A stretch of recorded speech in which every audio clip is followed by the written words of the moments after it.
Les premiers gestes de secours justement à connaître pour sauver un nourrisson ou un enfant à Beauvais. Un organisme mutualiste propose dans plusieurs villes de Picardie des journées de formation et d'initiation aux premiers secours ouverts à tous. Ces ateliers bout de chou gratuits, affiches complets à Beauvais. Julien Guéry, Jérôme Arignon. 4, 5. Ça n'a pas marché. Je recommence. Et on recommence. Et on va alterner comme ça. Des gestes précis, des positions adaptées aux nourrissons et toujours des gestes qui sauvent. Et ça y est, il va. Il pleure enfin. Merci. J'ai déjà fait la formation il y a au moins 5-6 ans et je trouve que c'est des choses qui seraient à revoir souvent, qui devraient même être souvent conseillées et plus proposées à tout le monde, même au niveau du travail comme en dehors.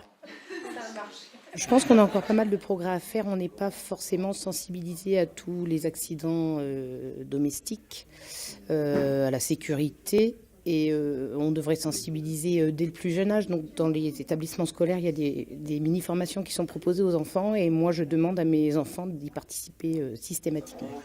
Beaucoup de jeunes parents et de grands-parents participent à ces ateliers qui rencontrent depuis 4 ans un vif succès.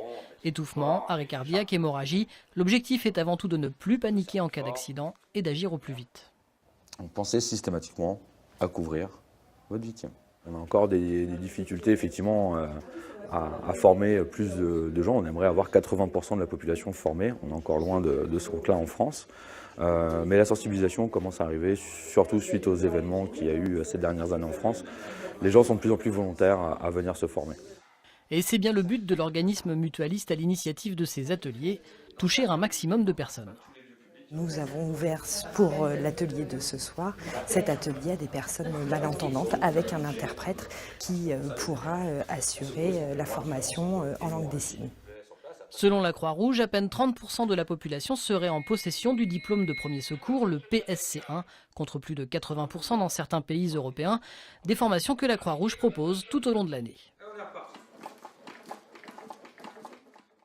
Au chapitre économie.